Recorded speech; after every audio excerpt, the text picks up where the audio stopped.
तो कल हमने 3 क्वेश्चन सोल्व किए थे और आज हम आगे करते हैं, ठीक है? क्वेश्चन नंबर 4 देखो आप। क्या लिखा है कि भुजा 7 सेंटीमीटर वाले एक घनाकार ब्लॉक के ऊपर एक अर्धगोला रखा हुआ है। एक घनाकार ब्लॉक है और इस ब्लॉक के ऊपर हमने क्या किया, एक अर्धगोला उठा कर के ऐसे रख दिया। तो कुछ इस तरीके से दिखने लग गया, ठीक है? अर्धगोले का अधिकतम व्यास क्या हो सकता है? हमें बताना है कि जो अर्धगोला हमने रखा है, इसका डायमीटर, ये जो इसका व्यास है, ये ज़्यादा से ज़्यादा कितना हो सकता है? ऑब्वियस सी बात है, यार अर्धगोले का जो व्यास है, ये इस भुजा के बराबर होगा, है ना? जितना भुजा की लेंथ होगी, उतना ही अर्धगोले का व्यास होगा। क्योंकि इससे अगर ज़्यादा हुआ, तो अर्धगोला इसके ऊपर प्रॉपर्ली नहीं रखा जाएगा, थोड़ी-सी जगह बच जाएगी। अगर मुझे इस अर्धगोले को प्रॉपर्ली एक घन के ऊपर रखना है, तो ऑब्वियस सी बात हुई कि अर्धगोले का व्यास और घन की भुजा सेम होनी चाहिए। यहाँ पे बात समझ में आ गई? अच्छा, घन की भुजा देखिए 7 सेंटीमीटर, तो इस अर्धगोले का व्यास कितना होगा? 7 सेंटीमीटर ही होगा, ठीक है?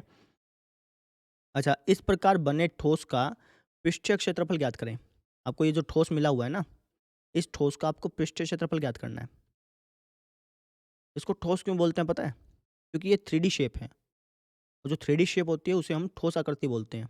जो 2D शेप होती है ना 2 डायमेंशन की, उसे हम समतल आकृतियाँ बोलते हैं। तो आपको इस ठोस आकृति का क्षेत्रफल ज्ञात करना है। कैसे ज्ञात करेंगे वो समझो। अच्छा, पृष्ठीय क्षेत्रफल का मतलब क्या होता है? कल मैंने आपको बताया था। पृष्ठीय क्षेत्रफल का मतलब है कि उसके ऊपर हम कितने स्क्वायर चिपका सकते हैं, ना? अब मुझे इस ठोस का पृष्ठीय क्षेत्रफल निकालना है, तो मुझे ये देखना है कि इसके ऊपर मैं कितने स्क्वायर चिपका सकता हूँ। ये बात समझ में आ गई? स्क्वायर कहाँ-कहाँ चिपकाए जा सकते हैं देखें? स्क्वायर देखा जाए तो इस साइड पर चिपका सकता हूँ, ये वाला जो फेस है इस पे चिपका सकता हूँ। अच्छा, इस फेस के इस तरफ वाला, इस फेस पे चिपकाया जा सकता है। समझ रहे हो? घन जो है उसके अंदर 6 फेसेस होते हैं, 4 तो आगे पीछे के हो गए, एक ऊपर का, एक नीचे का। तो एक यहाँ पे चिपका दिया, एक इसके बैक साइड पे चिपका दिया, है ना? एक लेफ्ट में चिपका दिया, एक राइट में चिपका दिया, एक इसके नीचे भी चिपका सकते हैं। तो 5 फेसेस पे तो हम पेड़ चिपका सकते हैं। कितने फेसेस पर? 5 फेसेस पर। बात क्लियर होगी? अच्छा, और कहाँ चिपका सकते हैं? और ये जो भाग बच रहा है ऊपर, ये जो हल्का-हल्का सा भाग बच रहा है, समझ में आ रहा होगा आपको? ये वाला जो भाग है, ये वाला जो भाग है, इसके ऊपर मैं स्क्वायर चिपका सकता हूँ, छोटे-छोटे, ना काट-काट के चिपका देंगे। इसके ऊपर चिपका सकते हैं। और ये जो हमने अर्धगोला रखा है, इस अर्धगोले के ऊपर या फिर कह लो इस अर्धगोले के वक्र भाग पर, इस अर्धगोले के वक्र भाग पर हम स्क्वायर चिपका सकते हैं। यही बात है? तो मुझे ये एरिया निकालना है ना? कहाँ-कहाँ स्क्वायर चिपकाया? एक तो इस घन के 5 साइड्स पर और इस अर्धगोले के वक्र भाग पर और ये जो थोड़ा-थोड़ा जगह बची थी यहाँ पर, है ना? अब सबसे बड़ी प्रॉब्लम आती है कि इसका एरिया कैसे निकालूँ? ये जो मैंने ब्लैक-ब्लैक कर रखा है, ये तो मैं 5 फेसेस का एरिया निकाल लूँगा, मेरे पास फ़ॉर्मूला है। इस अर्धगोले का वक्र पृष्ठीय क्षेत्रफल निकालूँगा, मेरे पास फ़ॉर्मूला है, कोई दिक्कत नहीं। लेकिन इसका एरिया कैसे निकाल लूँ? ये जो थोड़ी-थोड़ी जगह बच रही है, समझे? आप खुद इमेजिन करो कि आपको मैंने एक लकड़ी का टुकड़ा दे दिया, जो कि घन के आकार का है। उसके ऊपर आपने कटोरी रख दी। मैंने कहा यार इस टुकड़े का क्षेत्रफल निकाल लो। अब क्षेत्रफल निकालने का मतलब कि जहाँ-जहाँ पेंट कर सकते हो, ना? पेड़ चिपकाने वाला तरीका थोड़ा-सा अजीब लगा मुझे। आप ये समझो कि जहाँ-जहाँ हम पेंट कर सकते हैं, वहाँ-वहाँ का एरिया निकालना है। अब आपको मैंने क्या दिया, एक लकड़ी का टुकड़ा दिया, उसके ऊपर आपने कटोरी रखी। अब आप कहाँ-कहाँ कलर कर सकते हो? एक तो उस लकड़ी के टुकड़े के चारों तरफ, एक उस लकड़ी के टुकड़े के नीचे और कहाँ पे? उस कटोरी के ऊपर, ठीक है जी। अब कटोरी के साइड-साइड में जो जगह बच गई, उस पे भी तो कलर कर सकते हो ना? अब वो जगह कैसे निकालोगे? समझे? कटोरी के नीचे आपने कलर नहीं करना, क्योंकि पृष्ठीय क्षेत्रफल का मतलब है कि उस आकृति को बिना तोड़े-मरोड़े, ऐसा नहीं कि आपने खिसका दी कटोरी और फिर कलर कर दिया, ऐसा नहीं करना। बिना तोड़े-मरोड़े जहाँ-जहाँ पे कलर कर सकते हो वहाँ-वहाँ का एरिया निकालना होता है। अब कटोरी के साइड-साइड में जो जगह बच गई, इस टाइप की, इनका एरिया कैसे निकालोगे? यहाँ पे प्रॉब्लम आती है। तो इसके लिए हम क्या करेंगे? ध्यान से समझना, थोड़ा-सा आपको अजीब लगेगा। इसके लिए सबसे पहले मैं इस घन के 5 फेसेस का एरिया निकालने की बजाय 6 के 6 फेसेस का एरिया निकालूँगा। यानी मैं घन का कुल पृष्ठीय क्षेत्रफल निकालूँगा। घन का कुल पृष्ठीय क्षेत्रफल। समझिएगा ध्यान से। मैंने क्या किया, इस घन का कुल पृष्ठीय क्षेत्रफल निकाल लिया। यानी जो लकड़ी का टुकड़ा दिया था, उसके हर एक साइड पर, ये 6 साइड्स थी, 6 फेसेस थे, उसके 6 के 6 फेसेस पे मैंने कलर कर दिया, ठीक है? लेकिन आप कहोगे जी अभी तो आपने कहा कि कटोरी के नीचे कलर करना ही नहीं है, तो वहाँ कैसे कलर कर दिया? ध्यान से समझो, वो जो उसका कटोरी के नीचे वाला जो एरिया है, उसको मैं बाद में माइनस कर दूँगा, समझे? उस एरिया को हम माइनस कर देंगे। तो ये जो आपका एरिया है, ये जो थोड़ी-थोड़ी जगह बच रही है, इसका एरिया भी उसके अंदर आ जाएगा। नहीं समझे? सबसे पहले मैं घन का कुल पृष्ठीय क्षेत्रफल निकाल लूँगा और ये जो अर्धगोला है, इसका वक्र पृष्ठीय क्षेत्रफल निकाल लूँगा। निकाल दिया? अब इस अर्धगोले के नीचे जो सर्कल का एरिया आ गया गलती से, इस सर्कल का एरिया भी तो इंक्लूड हो गया। जब आपने जब आपने घन का कुल पृष्ठीय क्षेत्रफल निकाला, तो उसके नीचे-नीचे इस अर्धगोले का जो बेस है, जो कि सर्कल है, इस सर्कल का एरिया भी तो इंक्लूड हो गया। लेकिन मुझे इस सर्कल का एरिया तो निकालना नहीं है, तो मैं क्या करूँगा, इस सर्कल का एरिया जो है ना, ये माइनस कर दूँगा। समझ में आई? वापस समझो। मेरे पास एक ठोस आकृति है, ये इसको मैं मिटा देता हूँ एक बारी। मेरे पास एक ठोस आकृति है ये, मुझे इसका पृष्ठीय क्षेत्रफल निकालना है। पृष्ठीय क्षेत्रफल का मतलब है कि जहाँ-जहाँ पे हम कलर कर सकते हैं, वहाँ-वहाँ का एरिया निकालना है। अब मैं कलर कहाँ-कहाँ कर सकता हूँ? मैं इसके चारों साइड्स पे कलर कर सकता हूँ, नीचे वाली साइड पे कलर कर सकता हूँ, है ना? ऊपर कलर नहीं कर सकता क्योंकि ऊपर ये अर्धगोला रखा है। ठीक है? तो मुझे दिक्कत आई थी कि मैं यहाँ पे कलर नहीं कर सकता ना, इसके अंदर कलर नहीं कर सकता हूँ मैं। इसके अंदर जो सर्कल बन रहा है, इसके अंदर कलर नहीं करना मुझे। तो मैंने क्या किया, सबसे पहले इस घन का कुल पृष्ठीय क्षेत्रफल निकाल लिया। यानी उसके अंदर मैंने ये वाला एरिया भी निकाल लिया, जहाँ पे कलर नहीं करना था ना, वो एरिया भी निकाल लिया। क्यों निकाला? ताकि इससे हमें ये वाला एरिया भी मिल जाए, समझे?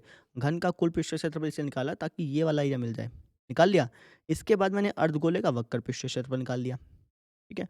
और उसके बाद ये जो अर्धगोले के नीचे सर्कल सा बन रहा था ना, ये जो सर्कल बन रहा था, इसका एरिया मैंने बाद में माइनस कर दिया। इस सर्कल का एरिया क्या कर दिया बाद में? माइनस कर दिया। तो जिससे कि हमें क्या हुआ, इस ठोस आकृति का पृष्ठीय क्षेत्रफल मिल गया। समझ में आई? देखें, तो यहाँ पे लिख देता हूँ मैं एक बारी। ठोस का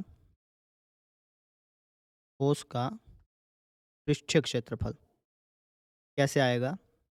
घन का कुल पृष्ठीय क्षेत्रफल, उसमें मैंने जोड़ दिया अर्धगोले का वक्र पृष्ठीय क्षेत्रफल, वक्र पृष्ठीय अक्षेत्रफल। फिर मैंने माइनस कर दिया क्या? जो अर्धगोले के नीचे का जो सर्कल है, वो एरिया तो हमें चाहिए नहीं था। वो एरिया हमने इसके अंदर इंक्लूड कर लिया था, लेकिन वो एरिया हमें चाहिए नहीं था। तो इसलिए मैंने इस सर्कल का एरिया माइनस कर दिया, माइनस वृत्त का क्षेत्रफल, है ना? बस फॉर्मूला लगा देंगे, वैल्यू आ जाएगी। समझ में आ गई? एक बार इस कांसेप्ट को मैं वापस से समझाता देता हूँ, इसमें बहुत सारे स्टूडेंट्स को दिक्कत आती ही आती है। समझो ध्यान से, मेरे पास ये ठोस था, मुझे इसका पृष्ठीय क्षेत्रफल निकालना था। पृष्ठीय क्षेत्रफल का मतलब कि जहाँ-जहाँ पे मैं कलर कर सकता हूँ, वहाँ-वहाँ का एरिया निकालना था। हाँ, तो मैंने क्या किया, सबसे पहले घन का कुल पृष्ठीय क्षेत्रफल निकाल दिया। तो उसमें क्या हुआ, इस घन के हमने हर एक साइड पर कलर कर सकते हैं, ये मतलब हुआ, ठीक है? अच्छा, फिर ये जो अर्धगोला था, ये जो आप अर्धगोला देख रहे हैं, ये जो आप अर्धगोला देख रहे हैं, इसका मैंने वक्र पृष्ठीय क्षेत्रफल निकाल लिया ऊपर-ऊपर का। अच्छा, अब इस अर्धगोले के नीचे वाला जो सर्कल है, इसका एरिया भी आ गया था, लेकिन इसका एरिया तो चाहिए नहीं था मुझे, इसका एरिया थोड़ी चाहिए था। मैं कलर कहाँ-कहाँ कर सकता हूँ, इस घन की 5 साइड्स पर, ऊपर, और ये जो कटोरी सी रखी है ऊपर, अर्धगोला जो रखा है, इसके साइड-साइड में जो जगह है, वो वहाँ पर कलर कर सकता हूँ। इस अर्धगोले के नीचे नहीं कलर करना है मुझे, ये मैंने स्टार्टिंग में बताया था। तो लेकिन ये तो एरिया आ गया था, अब क्या करेंगे, इसको हम माइनस कर देंगे। जो सर्कल का एरिया था, उसको हम क्या कर देंगे, माइनस कर देंगे। बात समझ में आ गई? नहीं आई है तो मुझे बता दीजिएगा कमेंट्स में, मैं इस क्वेश्चन को कराने का कोई दूसरा तरीका समझाऊँगा, ठीक है? बात समझ में आ गई ना? अच्छा जी, घन का कुल पृष्ठीय क्षेत्रफल होता है 6a स्क्वायर, अर्धगोले का वक्र पृष्ठीय क्षेत्रफल होता है 2 पाई r स्क्वायर, माइनस वृत्त का क्षेत्रफल होता है पाई r स्क्वायर। बात समझ में आई? तो ये हो गया आपका 6a स्क्वायर प्लस 2 पाई r स्क्वायर में से पाई r स्क्वायर गया तो पाई r स्क्वायर बच गया। वैल्यू पुट करें, 6, a मैंने भुजा, इस घन की भुजा कितनी दी गई थी? 7 सेंटीमीटर दी गई थी। ये रही, है ना? ए की जगह हम लिख देंगे 7 सेंटीमीटर, बाद में लगा लेंगे, प्लस पाई, पाई की वैल्यू 22/7 गुना आर स्क्वायर। आर मैंने इस ये जो अर्धगोला है इसकी त्रिज्या, अब इस अर्धगोले की त्रिज्या कितनी होगी? ये 7 है तो इसका व्यास भी 7 होगा, बताया था। तो इसकी त्रिज्या कितनी हो जाएगी? 7/2, 7 की आधी, है ना? तो आर हो गया हमारा 7/2 का स्क्वायर, स्क्वायर मैंने 2 बार लिखना है। यहाँ तक बात क्लियर होगी? ठीक है? 7 से 7 कट गया, 2 से ये कट गया 22 में, ऐसा। तो ये हो गया आपका 6, 7 का स्क्वायर 49 प्लस 11 सत्ता 70 बटे में क्या है? 2। तो अब इसको सोल्व कर लो, 49 से क्या होता है? 294 प्लस में 77 का आधा अगर आप करेंगे तो ये आएगा 38.5। कितना आएगा? 38.5। 294 में 38.5 जोड़ लो। 294 में अगर आप 38.5 जोड़ेंगे तो ये कितना होगा भैया? 8 और 4 12 घास ले ऊपर 9 10 3 13 332.5 हो जाएगा। आपका इसका एरिया आ गया 332.5 सेंटीमीटर स्क्वायर। ये आपका एरिया हो गया। ये क्या होगा आपका? एरिया। समझ में आई? हाँ, सबसे मेन कंसेप्ट था इस फिगर को समझना। ये फिगर तब समझ में आती है जब आप इमेजिन करते हैं, खुद ब खुद सोचते हैं कि मेरे पास एक लकड़ी का टुकड़ा है, उसके ऊपर कटोरी रख दी, अब मैं कहाँ-कहाँ कलर कर सकता हूँ। समझ में आई? मैं आपको कितनी अच्छी तरह से समझा लूँ, लेकिन ये आपको समझ में तब आएगा जब आप खुद सोचेंगे इसके ऊपर, ठीक है? तो इस तरीके से हमने अपना आंसर प्राप्त कर लिया। अच्छा, अब इसकी डिटेल्स लिखनी पड़ेगी, डिटेल लिख देते हैं। तो सबसे पहला क्वेश्चन जो पूछा गया था वो था कि अर्धगोले का अधिकतम व्यास क्या हो सकता है? तो जो अर्धगोला है उसका अधिकतम व्यास कितना आया था? 7 आया था। तो सबसे पहले इसका आंसर लिखते हैं। हम लिखेंगे कि अर्धगोले का अधिकतम व्यास 7 सेंटीमीटर है। कितना है जी? 7 सेंटीमीटर। ये बात हो गई। अब डिटेल लिख देते हैं। डिटेल में घन की डिटेल लिखनी है, अर्धगोले की डिटेल लिखनी है और वृत्त की डिटेल लिखनी है। सबसे पहले मैं घन की लिखता हूँ। घन की भुजा, घन की भुजा कितनी है? ये है जी 7। फिर अर्धगोले की डिटेल लिखनी है, तो अर्धगोले की त्रिज्या, अर्धगोले की त्रिज्या माना आर, ये कितनी हो गई? 7/2 सेंटीमीटर।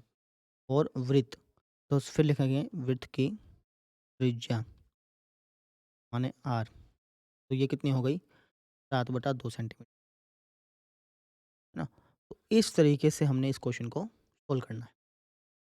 कोई डाउट हो या फिर समझ में ना आया हो तो मुझे ज़रूर बताना। मैं इस क्वेश्चन को दोबारा से समझाऊँगा अलग तरीके से, लेकिन इसको ज़रूर बता देना, है ना? देखो जी, ये बात समझ में आ गई?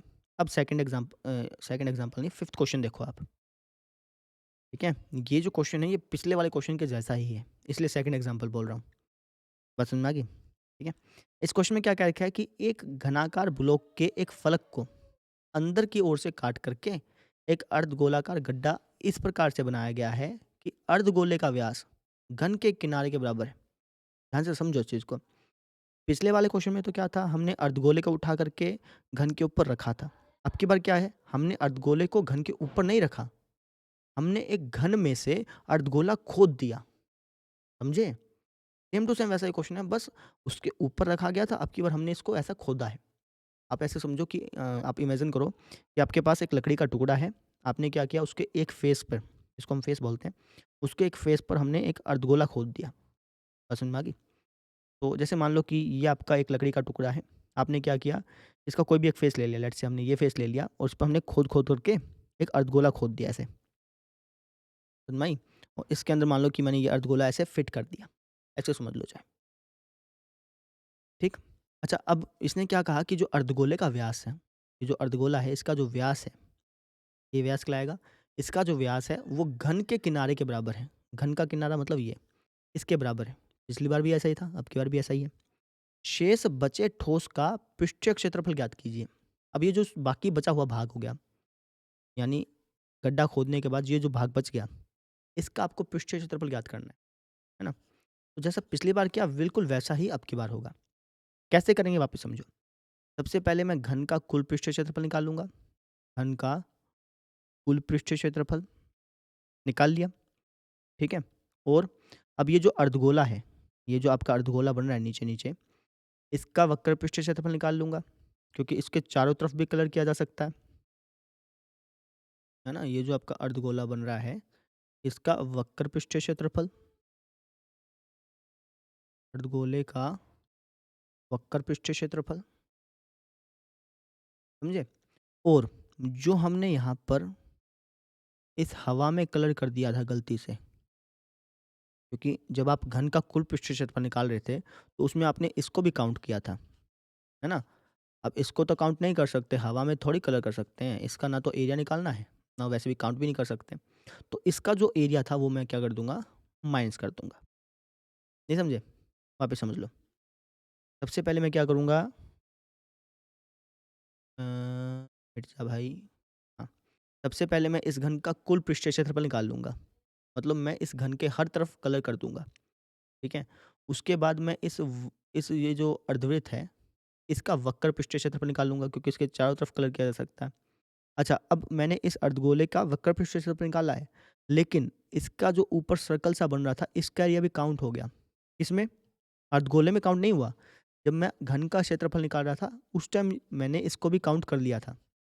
क्यों काउंट किया था? क्योंकि मुझे कुल पृष्ठीय क्षेत्रफल मैंने कुल पृष्ठीय क्षेत्रफल निकाला था, जिससे मुझे ये वाला एरिया मिल गया था। है ना?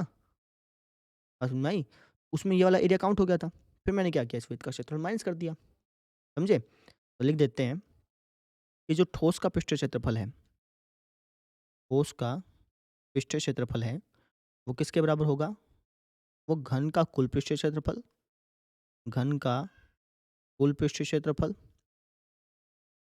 ठीक है? और फिर हमने उसमें जोड़ दिया अर्धगोले का वक्र पृष्ठीय क्षेत्रफल, अर्धगोले का